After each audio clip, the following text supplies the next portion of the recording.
Olá pessoal, bom dia a todos vocês. Nós estamos aqui para mais uma videoaula. Nesta aula de hoje, nós vamos falar sobre a Guerra do Vietnã, fazendo primeiro um pouquinho de memória, né, da aula anterior, né, no qual nós falávamos sobre a Guerra Fria, né, no qual o mundo ficou organizado, né, de forma bipolar. Né? Nós vamos ter um mundo aí, né, sobre a ideologia capitalista e sobre a ideologia socialista, né? E aí eu disse para vocês que durante esse momento da Guerra Fria, né, houve aí uma disputa tecnológica, né? Houve aí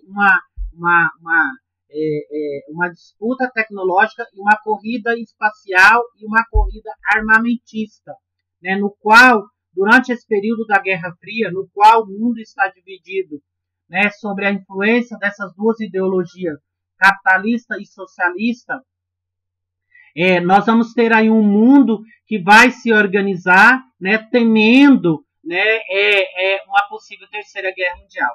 Quando eu falo de Guerra Fria, não houve realmente, de fato, um embatimento entre os Estados Unidos e a União Soviética. Porém, os Estados Unidos, né, irá alimentar, né, de forma regional guerras, né, em países aí que não queria nem o capitalismo e nem o socialismo. E aí os Estados Unidos, então, durante esse período da Guerra Fria, ela vai financiar aí guerras regionais. Tanto é que na última aula eu finalizei a aula falando sobre a Guerra da Coreia, né, no qual a Coreia ela foi dividida em duas partes, né? A parte da Coreia do Norte aqui sobre o regime comunista e a parte da Coreia do Sul sobre o regime capitalista, né? E financiado inclusive pelos Estados Unidos. Então, como eu disse para vocês, né? Os Estados Unidos irá financiar, né? Irá possibilitar guerras regionais, né? E agora nós vamos falar então dessa segunda parte aí da guerra financiada pelos Estados Unidos, né, e com a liderança dos Estados Unidos, que foi a Guerra do Vietnã, que aconteceu durante esse período após a Segunda Guerra Mundial, né, no qual o mundo se encontrava, né, sob um regime conhecido como Guerra Fria. A Guerra do Vietnã aconteceu de 1964 a 1975. Essa guerra que aconteceu no Vietnã, aqui, ela teve, né, uma perda de 3 milhões de mortos, né, no qual a União Soviética, desculpa, o Vietnã, né, ficou aí dividido em norte comunista e sul capitalista. O Vietnã, gente, ele está, né, aí ele faz divisa, né, com a China, né, nós temos aí a Tailândia, o Camboja, né, tudo, Laos, tudo aí, né, que compreende, né, o Vietnã. Então, a parte do Vietnã que está vitoriosa é a parte norte, né, aqui lideradas, né, sob o regime comunista, né, no qual nós vamos ter aí, inclusive, a influência da União Soviética. E o Vietnã, então, consegue expulsar os americanos, né, aqui do Vietnã, passando a viver sob o regime, né, comunista e sob a liderança e a influência da União Soviética, né? E aí vai passar a ter, então, uma zona, né, chamada, então, uma zona desmilitarizada. Aqui vocês têm, então, né, algumas imagens, né, da Guerra do Vietnã. Inclusive, durante esse período, né, o cinema vai retratar muito aqui, né, a guerra que aconteceu no Vietnã, né, com a influência norte-americana. Nós vamos ter a intervenção dos americanos na Grécia e na Turquia, né, como eu disse para vocês, gente, com o Tratado de Truman, né, essa doutrina Truman, ela vai tentar intervir em vários conflitos regionais aqui, tentando, né, coibir o avanço do comunismo. E também o comunismo também, com sua doutrina, vai tentar, né, expulsar o regime capitalista. 1947 a 1949, né, a guerra que houve entre a Grécia e a Turquia, militantes comunistas gregos não haviam concordado com as decisões de Stalin, né, durante a Conferência de Yalta, em fevereiro de 1945, colocando então a Grécia sob a influência, né, do bloco capitalista. Né, como os gregos não concordaram, né, com as decisões do Stalin na Conferência de Yalta, né, os gregos então colocam, né, aí a Grécia sob o regime, né, e sob a influência do bloco capitalista. O marcatismo, né, que também aconteceu durante a Guerra Fria, né, o que foi então o marcatismo, né, essa doutrina, né, criada aí pelos americanos.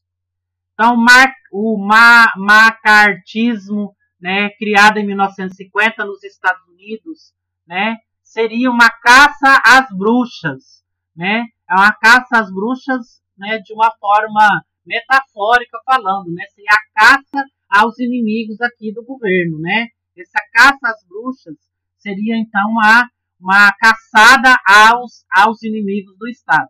O senador Joseph Eugene McCarthy, né, ele, com esse marcatismo, né, ele vai perseguir aqui nos Estados Unidos artistas, intelectuais, funcionários de setores do governo, que ambos eram suspeitos, né, de serem comunistas. Então, esse sistema criado nos Estados Unidos, conhecido como marcatismo, ele foi uma doutrina, uma organização, né, que foi criada para, né, caçar aí os inimigos do Estado, no qual eles consideravam, né, aqueles, né, que eram adeptos à ideologia comunista, né, como inimigos do Estado. Então, eles deveriam ser caçados, deveriam ser perseguidos, né, e deveriam ser presos ou expulsos do país. Com esse marcatismo, gente, começa então uma histeria anticomunista, né? Então, aqui todo mundo, né, na visão, né, preconceituosa, né, aqui era considerado, né, comunista. E aí começa então, né, pelos Estados Unidos, né, e os países membros, né, dos Estados Unidos aqui, começa então esse regime, né, essa doutrina conhecida como marcatismo. Como ficou o Japão pós Segunda Guerra Mundial? O Japão, então, pós Segunda Guerra Mundial, ficou então um país extremamente destruído, né? Um dos episódios que marca o fim da Segunda Guerra Mundial foi o ataque, né, das cidades de Hiroshima e Nagasaki, que são cidades japonesas, né, que foram atacadas pelos americanos em represária ao ataque japonês, né, sobre a base naval conhecida como Pearl Harbor, né? Então foi um revanche, né? Foi um revanchismo aqui, né, logo após a Segunda Guerra Mundial entre Estados Unidos e Japão, né? Que destroçou aí, né, com bombas atômicas as cidades de Hiroshima e Nagasaki. O Japão, né, passa a ser, inclusive, exemplo, né, de uma sociedade capitalista para a Ásia e para a Oceania. O Japão, então, recebeu pesados investimentos depois dos Estados Unidos para tentar recuperar aí, né, a destruição, né, causada até pelos próprios americanos. Então, os próximos governos vão investir aí, né, pesado, né, no Japão, para o Japão reerguer, e que já era, após a Segunda Guerra Mundial, né, o segundo maior economia do mundo, apenas 20 anos após a Segunda Guerra Mundial. Então, após 20 anos, a cidade de Hiroshima e Nagasaki ser destruída, gente, o Japão já era aí a segunda maior economia mundial. Isso em apenas 2 décadas, né? Em 20 anos, né, Hiroshima e Nagasaki conseguiu né, o Japão conseguiu, né, reconstruir de uma forma tão rápida e surpreendente. Agora nós vamos falar sobre Cuba, né? Como que estava Cuba durante esse período da Guerra Fria. Cuba, né, é um país que aderiu ao regime socialista, né? E aí vai se tornar inimigo dos Estados Unidos, né? Nós vamos ter aí, inclusive, a Revolução Cubana nesse momento, que até esse período Cuba ainda vivia sob a influência inglesa, e aí, seguindo a filosofia e a doutrina, seguindo a ideologia, né, socialista, né, acontece então a Revolução Cubana em 1959, né, liderados pelo Fidel Castro, o Raul Castro e Ernesto Che Guevara, que vai conseguir depor, vai conseguir derrubar do poder o ditador Fulgêncio Batista, que era aqui o Fulgêncio tinha, né, o apoio e aval americano e inglês, né?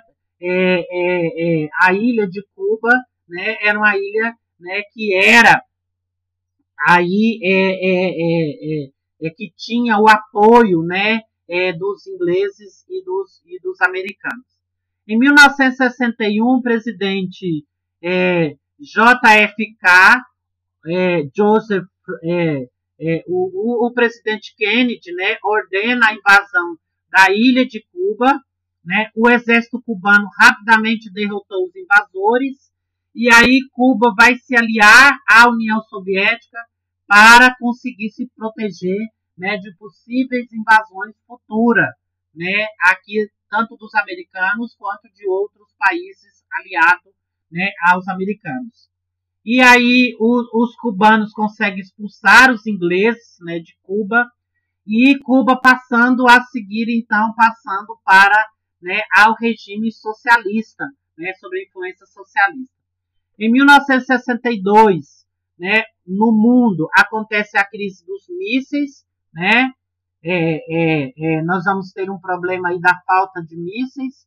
A União Soviética, então, decide instalar mísseis nucleares em território cubano, se tornando, então, uma grande ameaça para os americanos, né, porque os americanos, né, acreditavam que os mísseis, né, colocados aqui pelos soviéticos em Cuba estaria apontado para os Estados Unidos.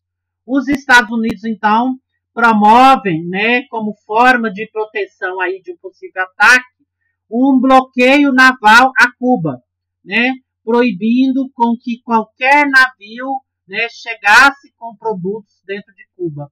E aí Cuba literalmente ficou ilhado do restante do mundo, né, não receber com isso, né, nem investimento, nem produção vindo de outro país, né? E Cuba também nesse momento ela é excluída da OEA, né? Que é a OEA, que é a Organização dos Estados Americanos, né? Então Cuba, né, deixa de participar da OEA, que é essa Organização dos Estados Americanos. E aí, gente, Cuba passa a viver, né, aqui, né, produzindo somente, né, para atender às necessidades internas.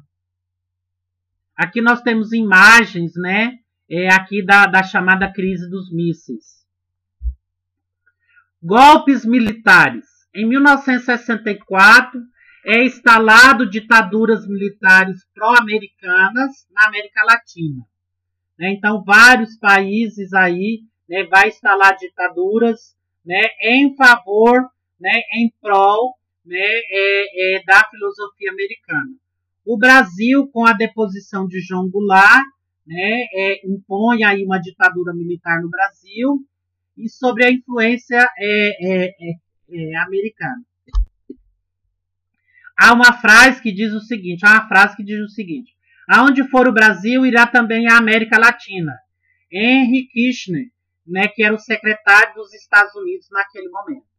Em 1973, o Chile, né, consegue, né, depor aqui, né, acontece então a deposição do socialista eleito diretamente de Salvador Allende, através de um golpe liderado pelo Gal Augusto Pinochet, né? Então, deposto, né, porque o Chile era socialista e os americanos, então, conseguem, né, depor aí, né, o Salvador Allende, né, estabelecendo aí uma ditadura, né, que ficou conhecida como a ditadura de Pinochet. Quero a economia do Chile pulsando, né, diz o Richard Nixon, né, que era o presidente dos Estados Unidos na época, né, da deposição e da expulsão do poder, né, do governo socialista Salvador Allende. E colocando no poder, né, Augusto Pinochet, que vai ter, né, aqui o aval e o apoio americano. Em 1976, na Argentina, a Isabelita Perón é deposta pelo Gal Videla, né? Isabelita Perón, que era socialista, é derrubada do poder, né? E colocando no poder o Gal Videla, né? Que era, né, a que seguia os princípios e a ideologia dos Estados Unidos. Tudo isso aqui, gente, foi como, né, foi acontecendo golpes militares, né, nos países americanos e foram estabelecendo as ditaduras, né, pró-Estados Unidos, ou seja, ditaduras, né, que seguem os princípios e o apoio dos Estados Unidos, né? Os Estados Unidos, então, vai estabelecendo essas ditaduras no Brasil, até mesmo para coibir e para não deixar com que o comunismo avance nos países americanos, né? Então, criar uma ditadura militar na América, né, era uma forma, né, de não deixar, né, a expansão do regime socialista na América. Aqui, então, nós temos, né, algumas imagens, né, desse momento aí do estabelecimento, né, das ditaduras. Nós temos aqui Brasil, Argentina, nós temos aqui imagem embaixo do Chile, né, aqui embaixo também, né, aqui a imagem, né, do Salvador Allende. E nós vamos ter, né, no fim da Guerra Fria, o fim da União Soviética, porque a União Soviética não consegue, né, durante muito tempo, estabelecer a sua área de influência aqui sobre, né, sobre o regime socialista. O comunismo soviético não proporciona mais um bem-estar para a população, né, já não consegue mais, né, garantir a satisfação, né, da população, né, nos países que seguia a ideologia socialista. A população, então, está extremamente descontente, né, com a filosofia comunista devido à grande quantidade de corrupção. Em 1985, Mikhail Gorbachev é eleito na União Soviética, começando, então, com isso, a dissolução da União Soviética e a abertura da União Soviética, né, para outros países. Porque quando Mikhail Gorbachev é eleito aqui na União Soviética, gente, ele pega uma nação extremamente destroçada economicamente. E para tentar resolver os problemas econômicos, ele cria duas formas de governo, dois planos de governo, né, que é a perestroika, que é a abertura econômica, né, para o investimento aqui dos países socialistas, e a glasnost, que é a reestruturação, né, das áreas de governo, né, que é a reestruturação governamental. Com a implantação, gente, desses dois planos aqui, nós vamos ter, então, com isso, né, o fim, né, de um regime que perdurou durante um bom tempo, que seria os regimes socialistas. Em 1991, nós temos, então, o fim da União Soviética e nós vamos ter, então, a dissolução, né, os países que faziam parte da União Soviética começam a se tornar, então, países independentes e é criado, né, um bloco econômico chamado de SEI, que era a Comunidade dos Estados Independentes, né? Comunidades essa que eram os países que faziam parte da União Soviética. Boris Yeltsin assume, então, a presidência da Rússia, acabando de vez, então, com o regime socialista aqui na União Soviética e acabando com com a República Socialista Soviética. Aqui nós temos, então, os sinais dos tempos aqui, né? O Mikhail Gorbachev, que é esse que tem esse careca com a mancha vermelha na cabeça, né? E o Boris Yeltsin, né? E o Mikhail Gorbachev, né? Reunindo aqui com o presidente americano, né? Para realmente, de fato, estabelecer acordos econômicos e investimento de estrangeiro, né, nesses países que faziam parte da antiga União Soviética. E aí, gente, o mundo, naquele momento, passa a ter um novo mapa, passa a ter uma nova configuração mundial. Com a dissolução da União Soviética, os países, então, passam a se tornar independentes, né, nós tendo, então, uma nova configuração, né, do mapa. Surge, então, a Rússia, né, e surge aí os países do leste europeu, né, os países do Oriente Médio, né, que fazem parte aí né, dessa região, né, que passaria a se chamar, então, Oriente Médio. E aí, com o fim do socialismo, nós temos a derrubada do Muro de Berlim, em 1979. Né, a derrubada do Muro de Berlim é um ato simbólico da Guerra Fria, que pôs fim a essa divisão do mundo, né, em capitalismo e socialismo. Literalmente, os dois sistemas deixam de existir, né, e o capitalismo vai ganhando espaço cada vez mais, né, no mundo. Tanto é que hoje o mundo, na atualidade, é um mundo quase que 99% capitalista, né, existindo aí ainda poucos países que ainda aderem ao regime socialista. Nós vamos ter a reunificação da Alemanha, né? Não sei se você se lembra, na aula anterior eu havia dito que a Alemanha estava dividida, né, em Alemanha Ocidental e Alemanha Oriental. Com o fim da Guerra Fria e com o fim do socialismo, a Alemanha consegue reunificar. A União Soviética não tinha mais condições financeiras e políticas de sustentar o regime na Alemanha. Em 1990, sob o comando do chanceler ocidental, Helmut Kohl, o país é reunificado. Alto custo econômico gerou então inflação e recessão.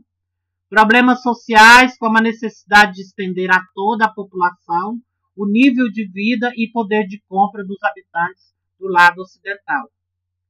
E aí aqui nós temos então, para ir já finalizando essa discussão, né, aqui, né, sobre a configuração da Guerra Fria, né, e o fim da Guerra Fria, eu vou concluindo aqui com vocês, né, fazendo uma revisão cronológica aqui dos fatos, né, que foram se sucedendo. Em 1945 nós temos então a Conferência de Utah, que decide sobre a influência soviética na Europa e a ocupação da Alemanha. Depois tem a Conferência de São Francisco, criação da ONU e do Conselho de Segurança. A Conferência de Potsdam, que dividiu a Alemanha em 4 zonas de ocupação. Em 1948, a criação da OEA, que é a Organização dos Estados Americanos, pelo Acordo de Bogotá. Em 1949, nós temos a Revolução Chinesa, né? Eu disse lá para vocês, né, a guerra, né, na China. De um lado, nós tínhamos os partidos comunistas liderados pelo Mao Tse-tung e, por outro lado, o Partido Socialista, liderado por Chiang Kai-shek.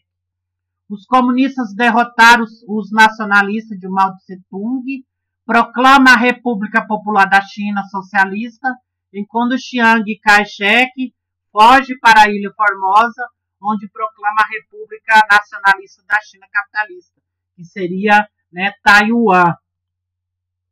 Depois nós vamos ter então a Guerra da Coreia, em 1950, a Coreia do Norte socialista, a Coreia do Sul capitalista, a Coreia do Norte sobre a influência da China e da União Soviética, e a Coreia do Sul sobre a influência capitalista e dos Estados Unidos.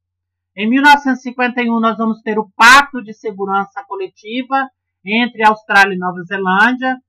Em 1955, acontece a Conferência dos Países Não Alinhados em Bandung, na Indonésia, condenando o imperialismo e o nacionalismo. Surge, então, o chamado Bloco do Terceiro Mundo. Em 1959 é criado o Banco Internacional, o Banco Interamericano de Desenvolvimento, o BID. Em 1959 acontece a Revolução Cubana, liderado pelo Fidel Castro, Raul Castro, Ernesto Che Guevara, que consegue depor o ditador Fulgêncio. Em 1961, depois da nacionalização sem a indenização das empresas em Cuba, o presidente John F. Kennedy ordena a invasão da ilha. Desbancaram na Baía dos Porcos, Paiuan Girón, e o exército cubano rapidamente derrotou os invasores. E aí Cuba, então, se alia à União Soviética para se fortalecer aqui contra possíveis invasões dos americanos. Em 1961 acontece a crise dos mísseis. A União Soviética decide instalar mísseis nucleares no território cubano. Os Estados Unidos promovem um bloqueio naval a Cuba e nós vamos ter a construção do Muro de Berlim. Em 1962, Cuba é excluído da Organização dos Estados Americanos. Nós vamos ter a independência da Argélia. Em 1964 acontece a Guerra do Vietnã. Em 1973, o Tratado de Paris, os Estados Unidos se retira do Vietnã. Em 1975, o Norte vence o Sul, reunificando aí o país. Em 1964, nós temos a instalação das ditaduras na América, Inclusive, vou até anotar aqui, porque na próxima aula eu vou falar sobre as ditaduras militares na América, tá? Vou até escrever aqui ditaduras, militares na América, para vocês conhecerem um pouquinho sobre como foi estabelecendo os regimes, de ditadura no Brasil. E aí nós temos então a deposição do João Goulart e é instalado aqui no Brasil a ditadura militar que vai ter o apoio dos americanos. E aí o Henry Kissinger, que é o secretário-geral dos Estados Unidos, diz o seguinte: aonde for o Brasil, também irá a América Latina. Se o Brasil estabeleceu a ditadura militar, os outros países da América Latina também irá estabelecer ditaduras militares. Em 1973, o Chile, com a deposição do socialista eleito diretamente, o Salvador Allende, através de um golpe, aqui pelo Hugo Augusto Pinochet, o Pinochet, então, passa a governar o Chile e expulsa o Salvador Allende do poder, que era socialista. E aí o Pinochet diz o seguinte: quero a economia do Chile pulsando, inclusive quem vai dizer isso é o presidente americano Richard Nixon, que era o presidente dos Estados Unidos durante a deposição do presidente aí do Chile. Em 1976, Angelita Isabelita Perón é deposta pela Galve dela. Em 74, nós temos a Revolução dos Cravos em Portugal. Em 1978, acontece um golpe de Estado no Afeganistão, levando os socialistas, apoiados pelos soviéticos, ao poder. Os americanos apoiam os talibãs contra os soviéticos. Aí, gente, tem um filme, o Rambo 3, que fala sobre esse momento da história aí, do Afeganistão em 1978. Quem gostar desse tipo de filme, assista o Rambo 3, que vai falar sobre esse momento da história. Em 1979, a Revolução Islâmica no Irã, sob o comando do Ayatollah Khomeini, que derruba o Shah Reza Pahlavi e torna o país de República Islâmica xiita. Os americanos passam a financiar e a armar o Iraque do Saddam Hussein com o objetivo de conter o avanço xiita no Oriente Médio. Margaret Thatcher, que era conhecida como a Dama de Ferro, assume na Grã-Bretanha o regime neoliberalista. A União Soviética intervém militarmente no Afeganistão. Em 1980, o início da guerra entre Irã e Iraque. Ronald Reagan é eleito presidente dos Estados Unidos, implementando nos Estados Unidos o neoliberalismo e um projeto chamado Guerra nas Estrelas, que seria o domínio, né, espacial. Tanto é que o cinema, nesse momento, né, cria, né, a sequência Guerra nas Estrelas, né, para, inclusive, né, alavancar e projetar ainda mais esse projeto criado pelos Estados Unidos como Projeto Guerra nas Estrelas, que seria a guerra espacial, a conquista espacial, a corrida espacial. Em 1982, a Guerra das Maldivas entre a Inglaterra e a Argentina. Israel invade o Líbano, isso tudo em 1972. Em 1985, Mikhail Gorbachev é eleito na União Soviética. Ele cria dois planos de governo, a perestroika e a glasnost. A perestroika, que seria a abertura econômica para os investimentos americanos, e a glasnost seria essa reforma, né, estatal, no qual acontecia a transparência das ações governamentais.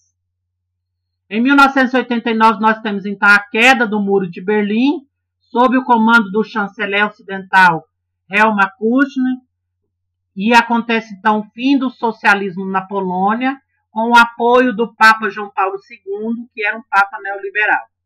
Na Tchecoslováquia, Václav Havel foi eleito presidente provisório e em 1990 confirmado no cargo. Em 1993, depois de um plebiscito, decidiu-se pela divisão em República Tcheca e Eslováquia, porque antes era Tchecoslováquia, né, era um país só. Com esse plebiscito em 93, o país se divide, criando então duas nações, né, uma República Tcheca e a República Eslováquia. Na Romênia acontece o fim do socialismo, que se deu como golpe de Estado violento, que prendeu, julgou e condenou e executou o líder Nicolau Tchachenko,